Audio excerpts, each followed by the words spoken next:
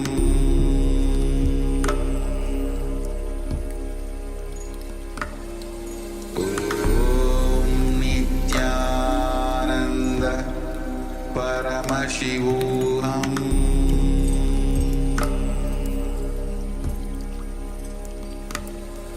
Om Nithyananda Paramashivoham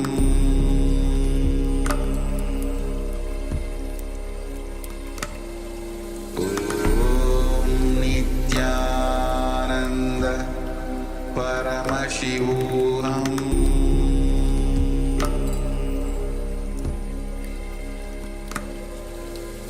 Om Nithyananda Paramashivoham Om Nithyananda Paramashivoham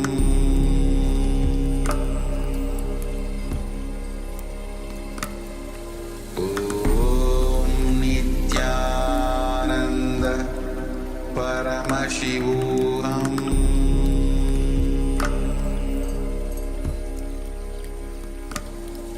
Om Nithyananda Paramashivoham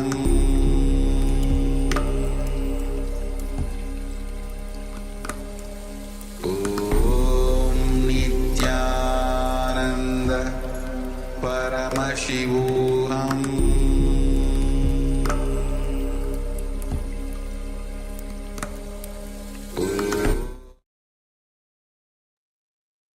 Slowly, very slowly, you can relax and let us share. Just check the temperature of the water which was there in the container that you are increasing. So just take a moment and have the second measurement and let us know. Meanwhile, Ma and Deshvi shares a very powerful Omkara meditation. Yes, thank you, Ma. Thank you for sharing. Yes, and the moment you practice more and more meditation, you'll have the difference. How even whether it is your health, physical health, whether it is the mental health, and of course the having the superconscious breakthrough. That's why it's important to have at least one cycle of one technique, 21 days of cycle, and then it's very important. And then you can even the best meditation technique that Samaji gives. Masali Chan, if you're there, just take a moment, and if you have the measurement of the initial measurement, you can go ahead have the second measurement and let us know what is the difference in the temperature of the water.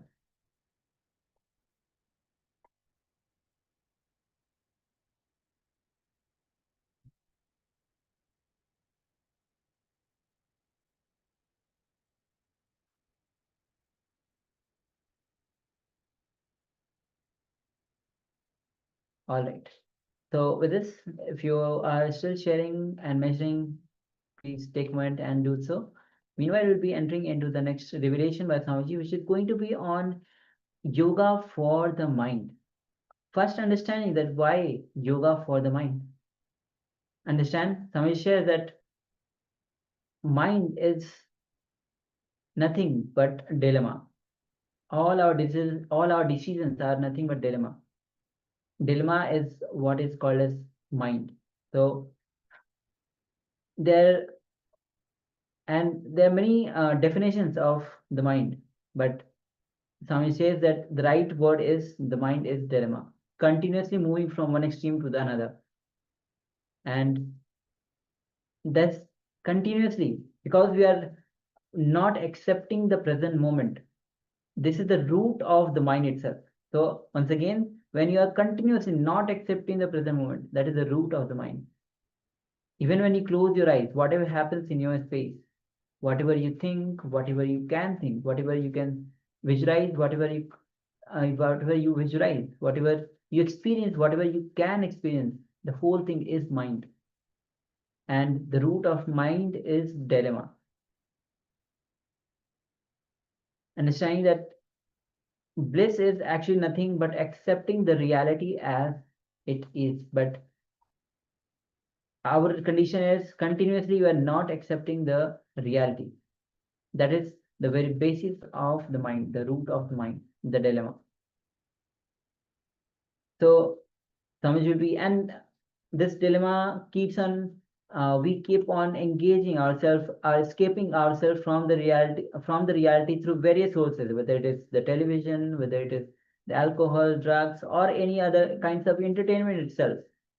We keep on escaping from ourselves, escaping from the reality. That is the way the mind thrives. Mind keeps on and on. That's why yoga for the mind is very important.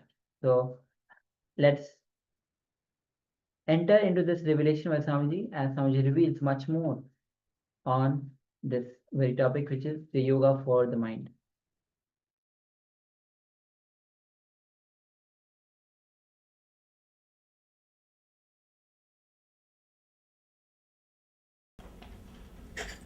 We'll start with a small story.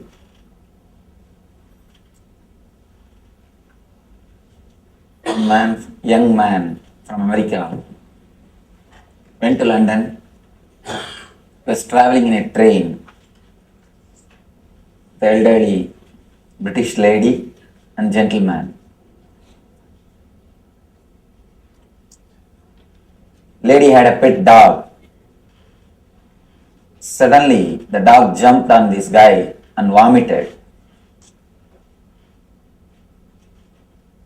This lady, instead of apologizing, he started patting the dog. Oh, what happened to you? I don't know. You have bad stomach. I should take you to the doctor. The young man kept quiet, did not speak much. After a few minutes, again this dog jumped on him and pissed. Again this lady, instead of apologizing, she started saying, oh, I should take you to the doctor immediately. I don't know what happened to you today. After a few minutes, again the dog jumped on him. Now you know what you would have done. Again this lady did not even care to say a word sorry. She just started petting the dog. I should take you to the doctor, and she started giving some food, medicine. She started taking care of the dog. Now it is too much. The young man silently got up, just picked the dog and threw out of the window. All this time, the old man was keeping quiet. Now he stood up and shouted, you Americans drive in the wrong side, measure with wrong scale, now threw the wrong bitch out of the window.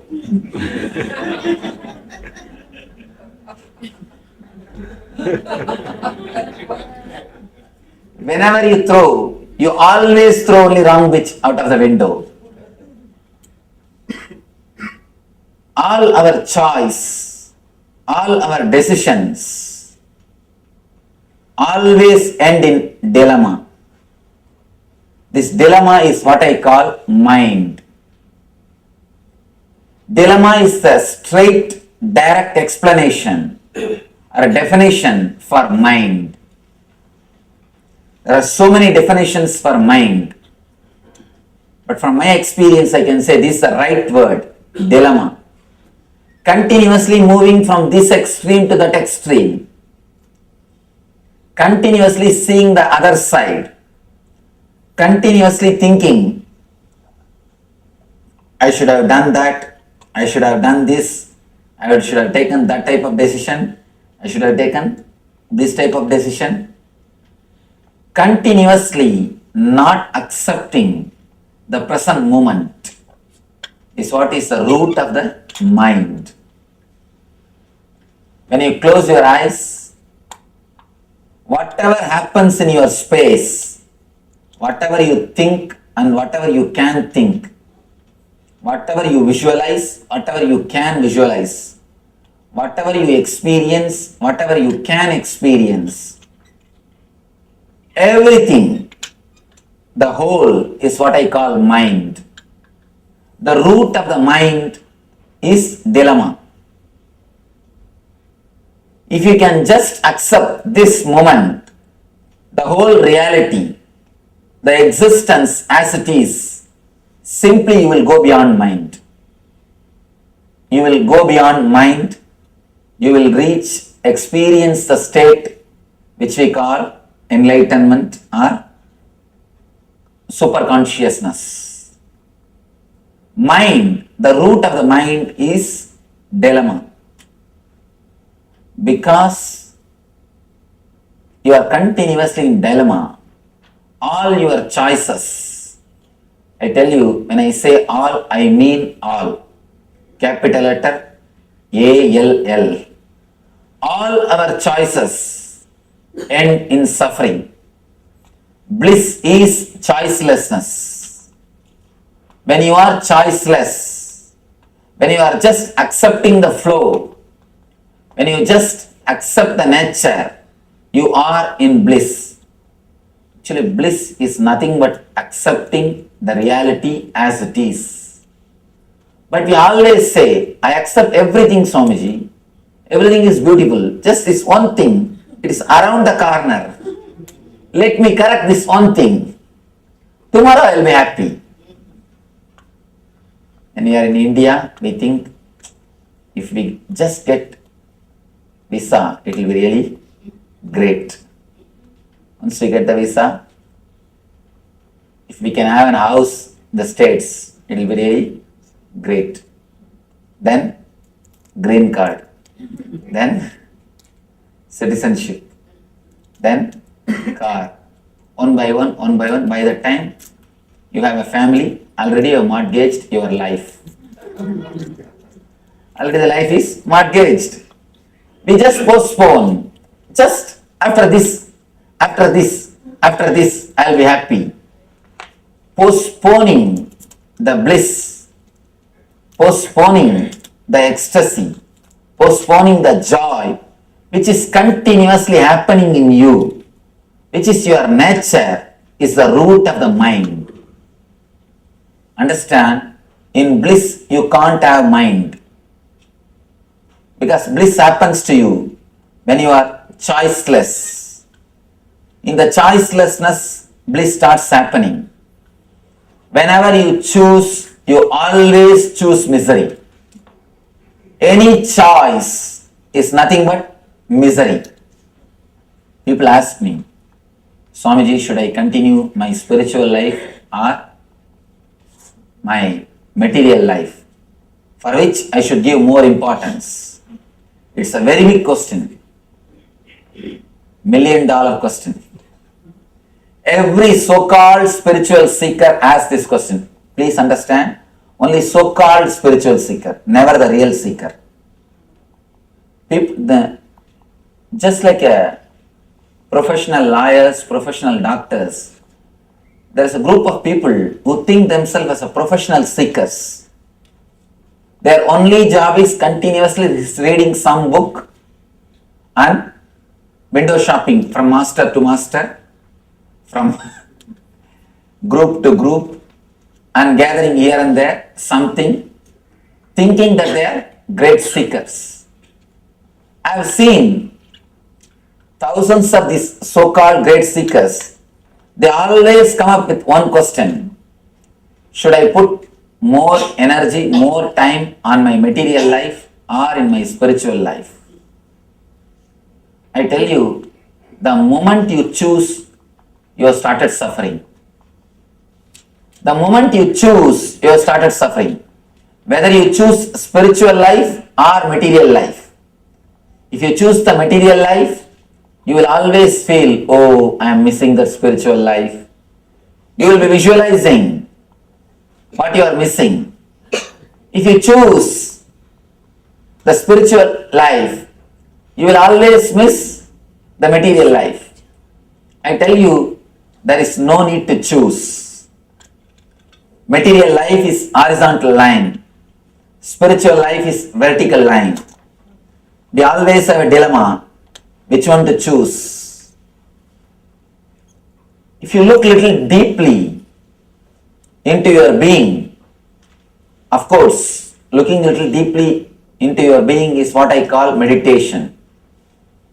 If you meditate little bit, you will understand, experience. You don't have to choose horizontal line or vertical line. You have the capacity to grow in both directions at a time. That is what I call quantum spirituality. You can explode in the horizontal direction and in the vertical direction at a time, in same space. Real spirituality, a real meditation is living in this moment. When you start living in this moment, naturally you will explode. You will just express yourself in your so-called material life and spiritual life. The life is only one thing. Whether you live with awareness or without awareness, that is the only choice you have. You don't have any other choice called spiritual life or material life. Don't think just because somebody has become a spiritual person, he eats something from the other world. He eats the same material which you are eating. He sleeps in the same bed in which you are sleeping. He uses the same way as you use the bathroom. Everything is same. Of course, the problem is, in our ancient scriptures, we have not recorded whether Krishna used the bathroom or not. That is the problem. We always have an idea about spiritual figure.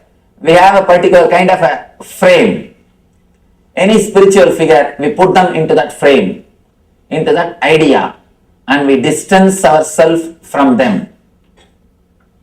We distance ourselves from them. There is no need to choose. The moment you choose only suffering.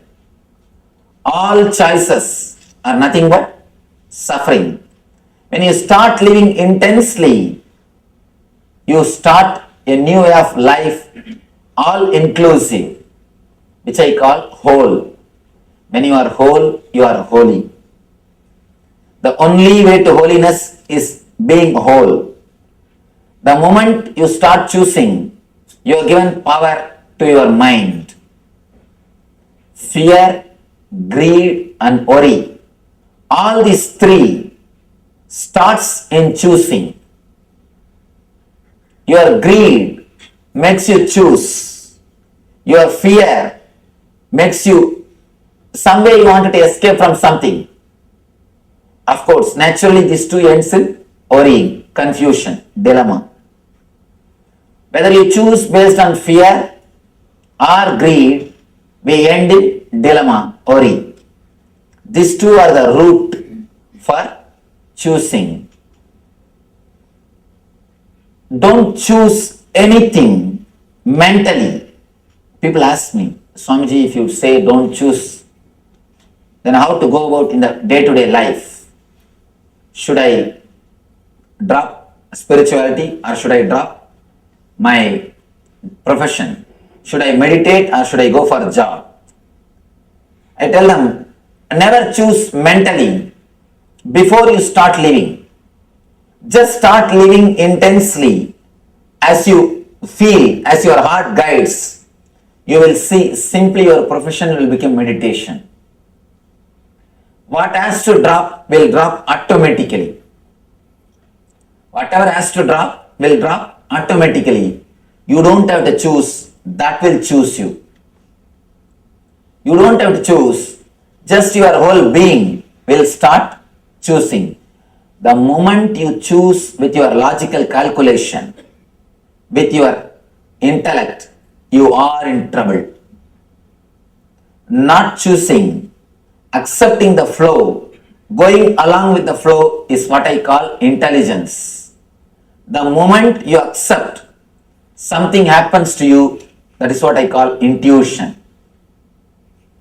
The normal level, very basic level, you are in the level of instinct. The moment you get the little bit energy to choose intellectually, You come to the level of intellect, man. If you drop choosing, accept the flow, something happens to you, intelligence, you become divine person.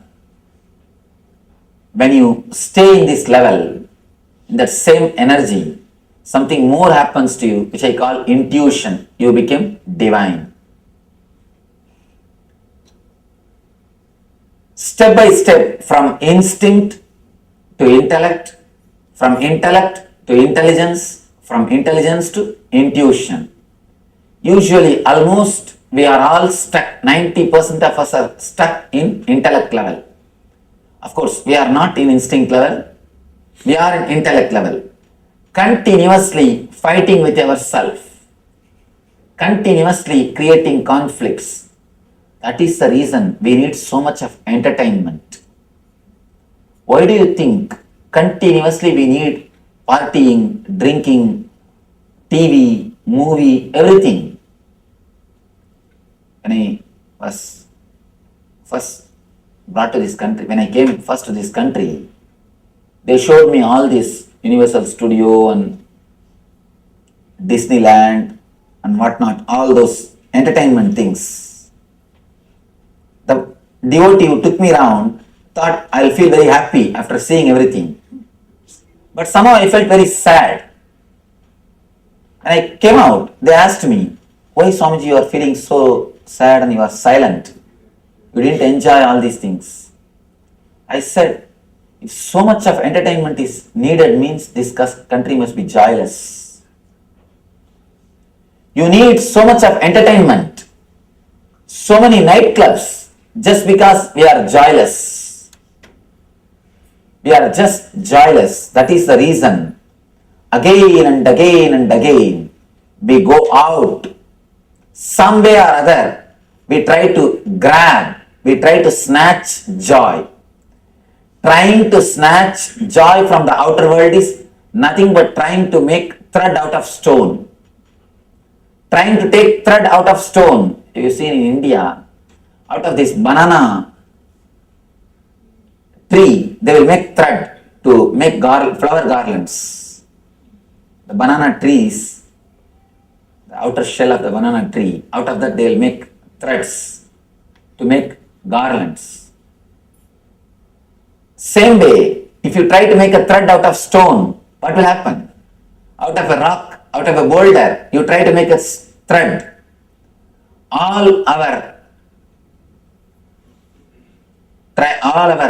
work to get joy out of the outer world, out of these outer entertainments, is nothing but trying to make thread out of boulders.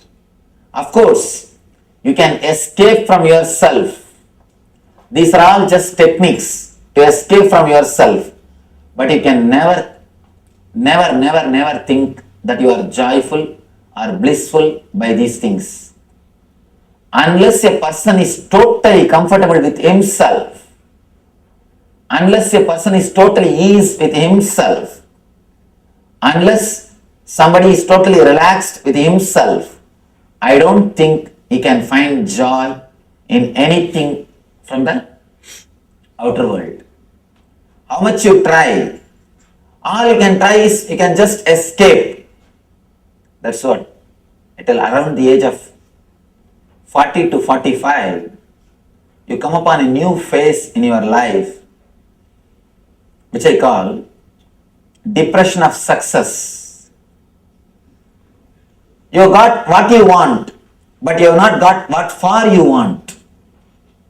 Achieving what you want and not achieving what for you want.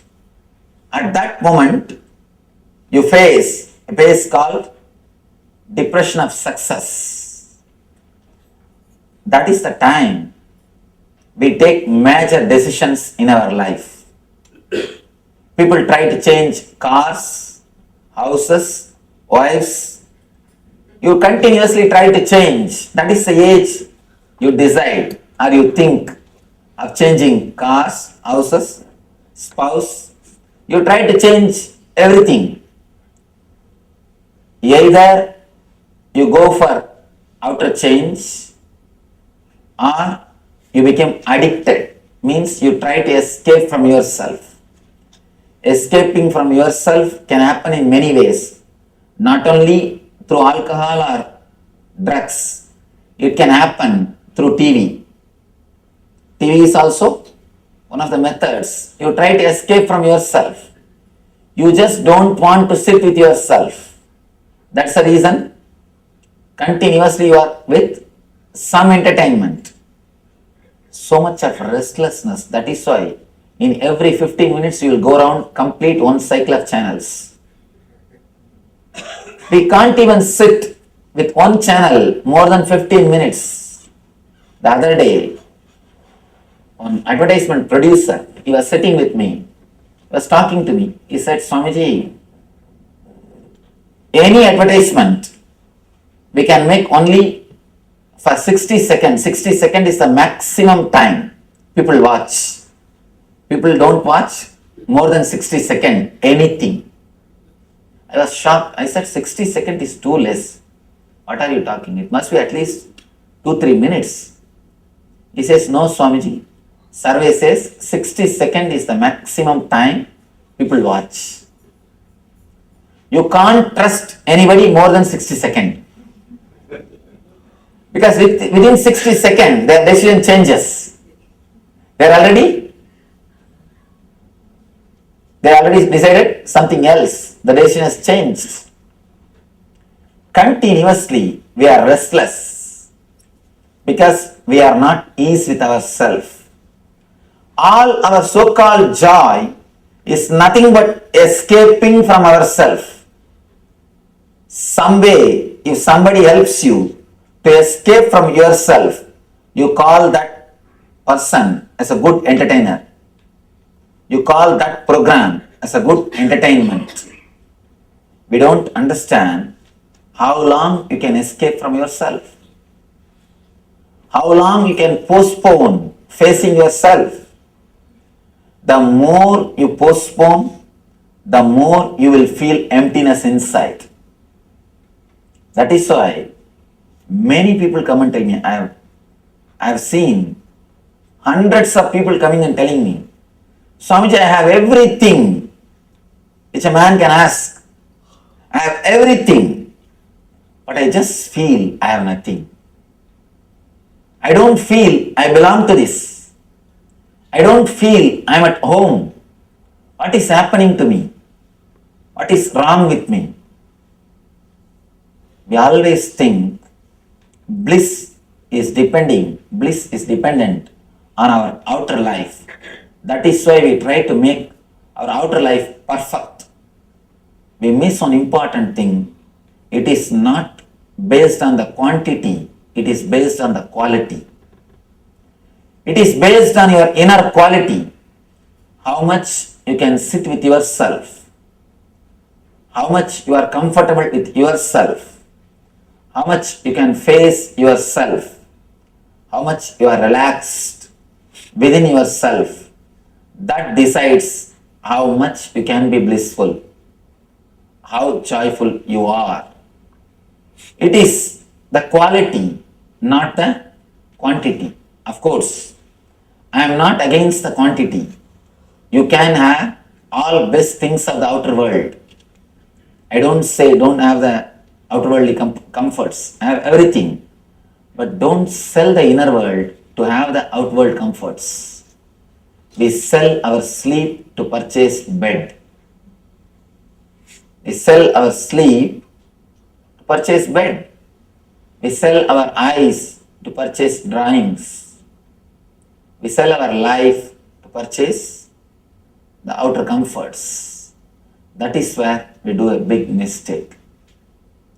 Instead of all inclusive, you choose. You sell your inner space to have outer space. And one important thing, this is a beautiful, very important statement from Tantra. Tantra says, there is no need for you to sell your inner space to have the outer space. There is no need to disturb, damage your inner space, to develop the quality of your outer space.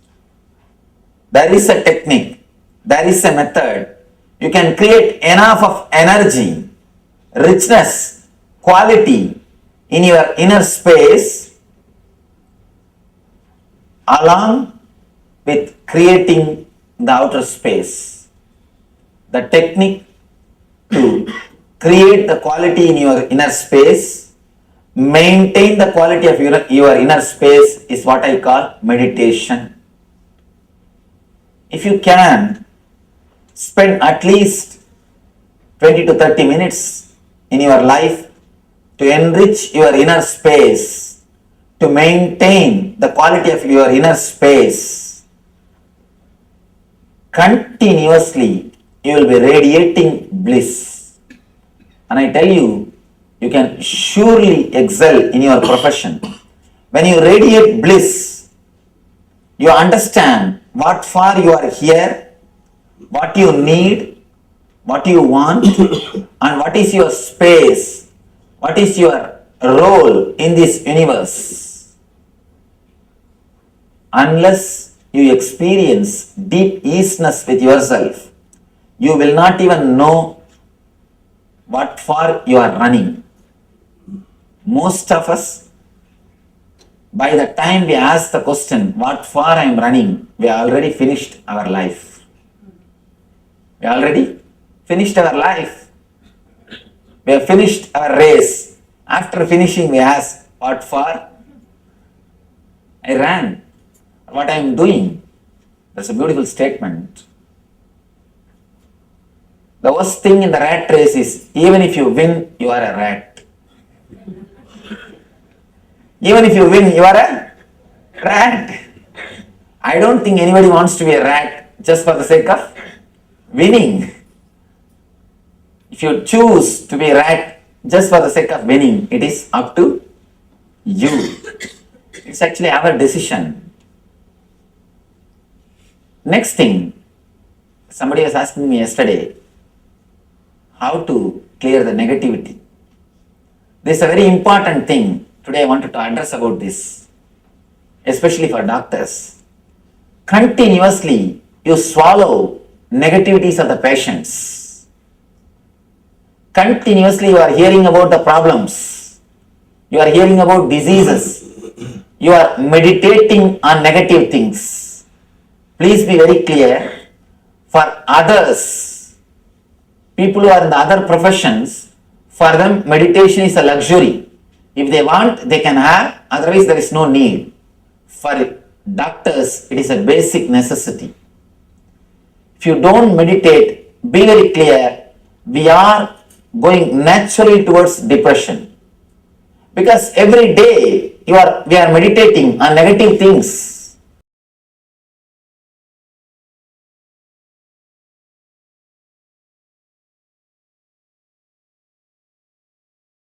Your whole energy is centered on the head. So now Shiva says, close all the 7 openings. 2 eyes, 2 nostrils, 2 ears and the mouth. Close all the 7 openings.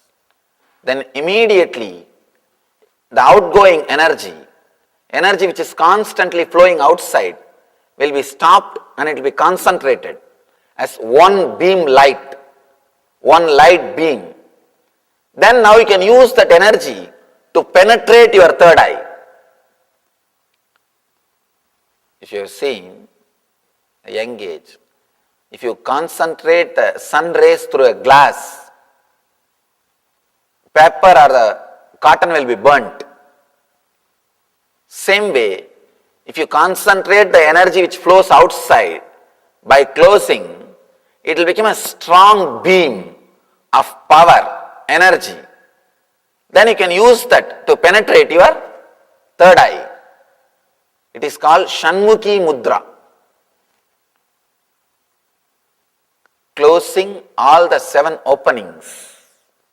That mudra is called Shanmukhi Mudra, through which you create the concentrated beam of energy and turn it towards your third eye to penetrate. A space between your eyes becomes all-inclusive.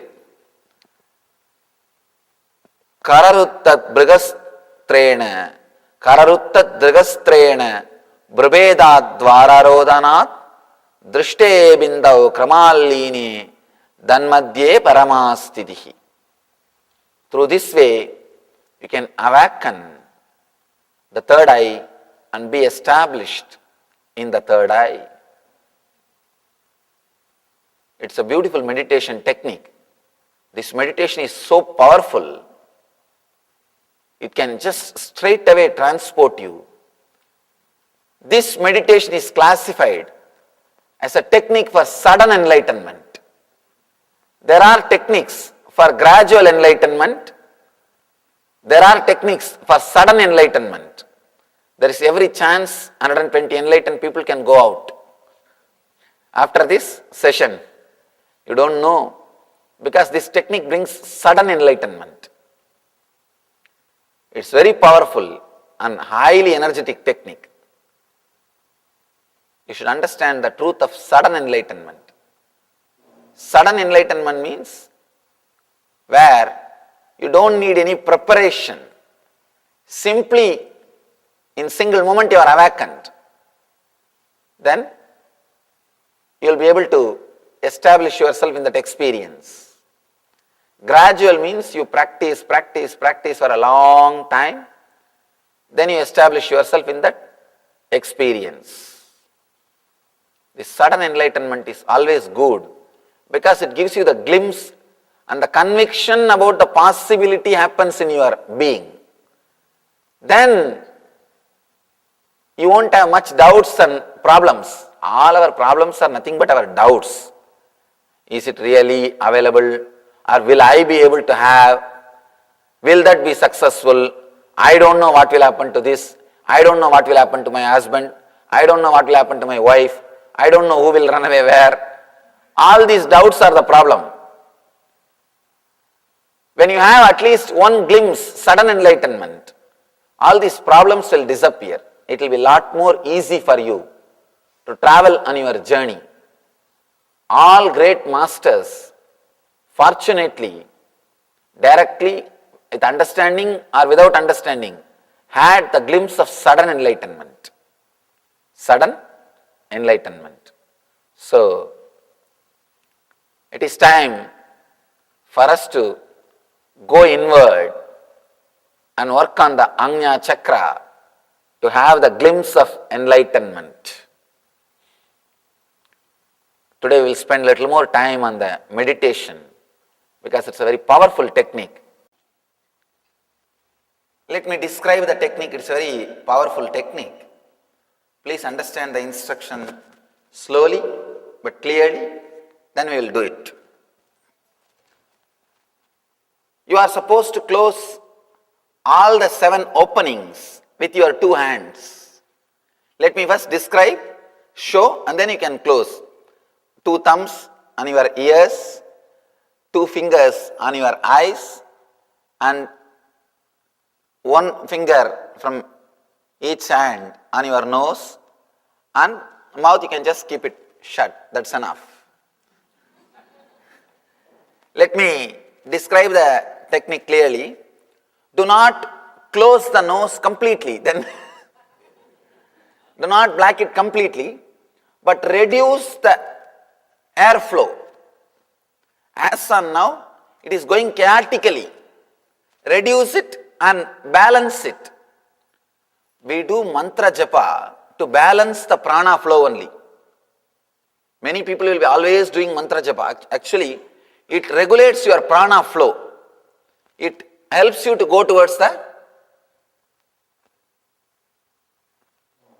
little more higher space or consciousness. So, let me describe, later on you can do, you can just please understand completely first, then you can do later on. See it clearly. And this is called Shanmukhi Mudra. When you close like this, the energy flow which is going outside, actually through the face, through the 7 openings, constantly energy is going out. Your hands are very powerful. These energy centers are so powerful, it can stop the energy flow going outside and turn it towards inside. Turn it towards inside. We are doing 2 things. First, stopping the energy flow outside and turning it inside, and concentrating that beam of energy which is turned inside towards the Anya.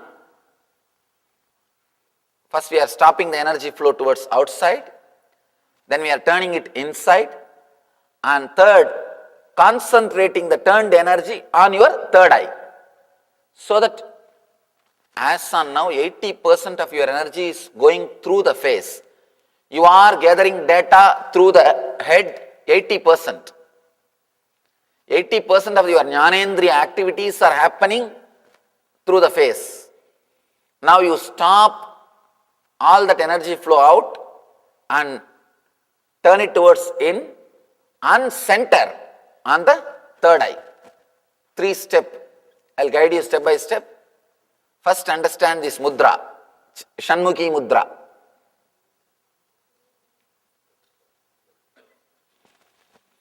And first you have to close your ears properly. Actually, it will be comfortable for you if you sit on the ground and put your hands on the chair, so that the hands heaviness you won't feel. You can support yourself on the chair. You understand? You can turn a chair, put a chair in front of you. Yes, just like that, and support your hands. It will, or you can support on the chair which is front of you. You can sit on a chair, and you can sit even on a chair and put your hands on the, so that it will be, you will not have that shoulder pain. Yes, that's the right thing. You won't have shoulder pain. One more thing, please understand. You may ask the question, can I cover it with earplug or some clothes, Swamiji? No. Earplugs does not have energy center. Your fingers have got energy center. That is why in India we always eat with hands. Because food will be energized. The food will feel comfortable with your body will feel comfortable with the food before it goes inside your system. And I always, even if you eat with a spoon, please always put your hand on the food for a few minutes before eating. Before eating, always wash your both your hands, put your hand on the food. Remember God or Guru or whatever you meditate, and whoever you meditate, just remember for a few minutes, then start eating. The food will feel comfortable with your body will feel comfortable with the food. There won't be something like a sudden exposure. It will be more very friendly relationship. It is good to touch the food and eat. Anyhow, you are all set now? Please close all the 7 openings in the face. If you are wearing specs, remove that. Do not try to put your fingers under the specs.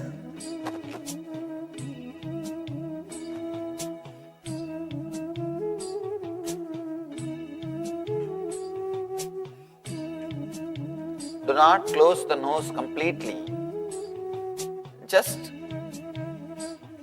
reduce the prana flow. When your mind settles down itself, the prana flow will reduce.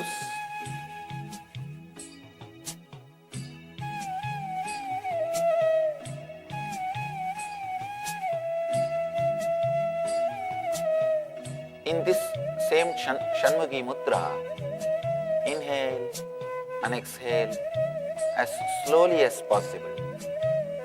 As slowly as possible. Inhale and exhale.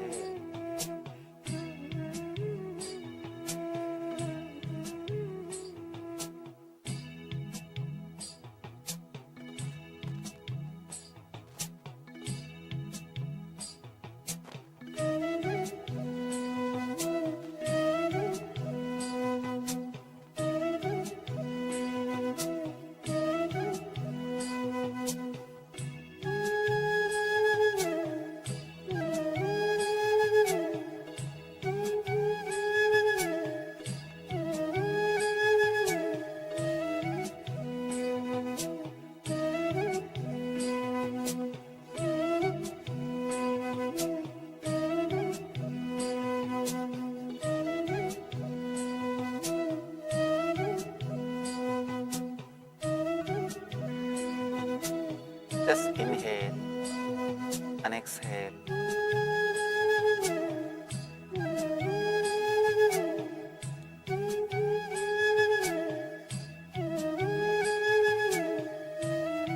As slowly as possible, as deeply as possible.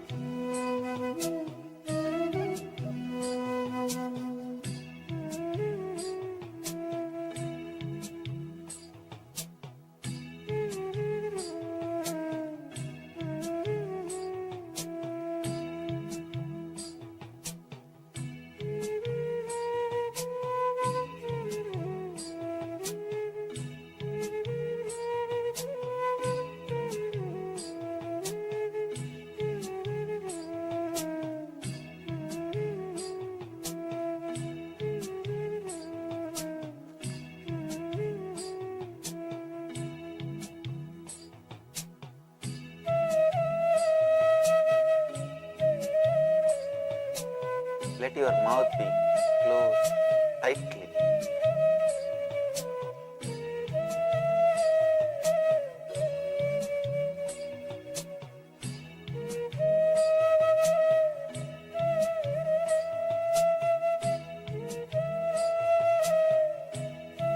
Visualize both your eyeballs have become like a stone. Let them not move. Let them become just like a stone.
Slowly as possible, as deeply as possible.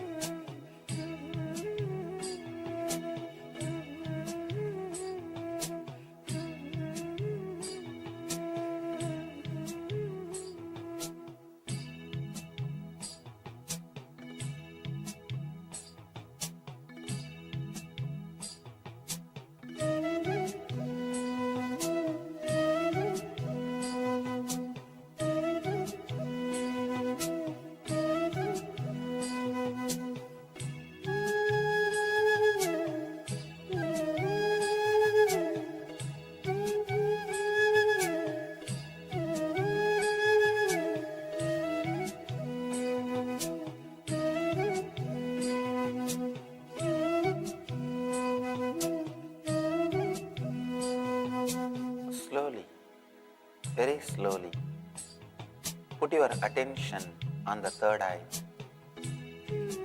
Do not concentrate, do not tense yourself. Just put your attention on the third eye, Ajna Chakra.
Slowly, intensely start concentrating on your third eye. Intensify your awareness. Do not create stress. Try to penetrate with deep awareness. Do not create pressure. Create only awareness.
Intensely visualize as if you are penetrating your third eye with a drill bit.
Visualize deeply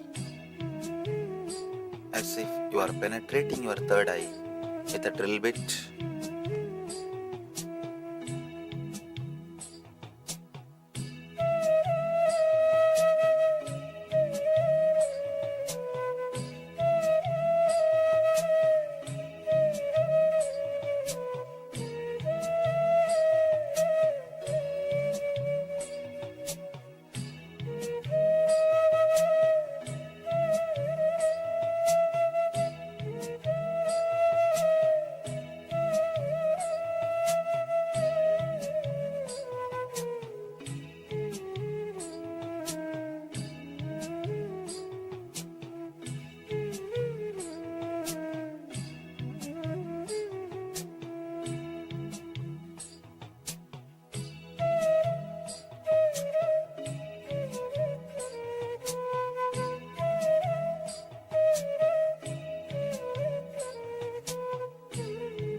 Penetrate your third eye intensely.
Shanti, Shanti, Shanti. Relax. Slowly, you can relax and open your eyes. Try with this technique in a very comfortable posture. You will see tremendous energy created in your third eye to awaken your intuition. As of now, I saw many were juggling.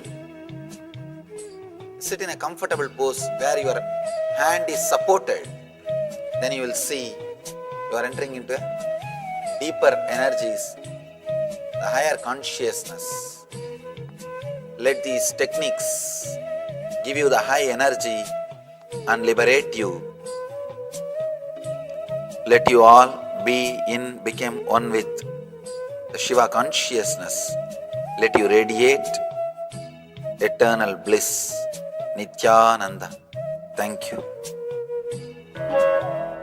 Around 5,000 years ago, at the end of Mahabharat War, the ancient enlightened Hindu civilization consisted of 10,000 Hindu traditions, or sampradayas, that existed in 56 Hindu nations, 200 Hindu kingdoms, 1,700 Hindu provinces that covered more than 6 million kilometers square of Asia.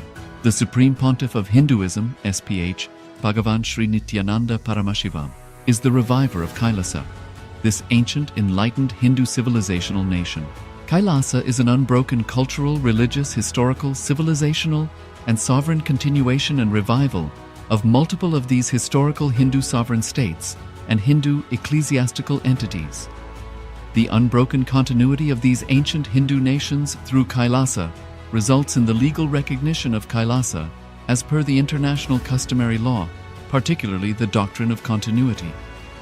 The international law, the doctrine of continuity, implies that upheavals and revolutions within a country, changes in government, territorial adjustments, measures taken during military occupation, or other internal transformations do not negate the existence of the country.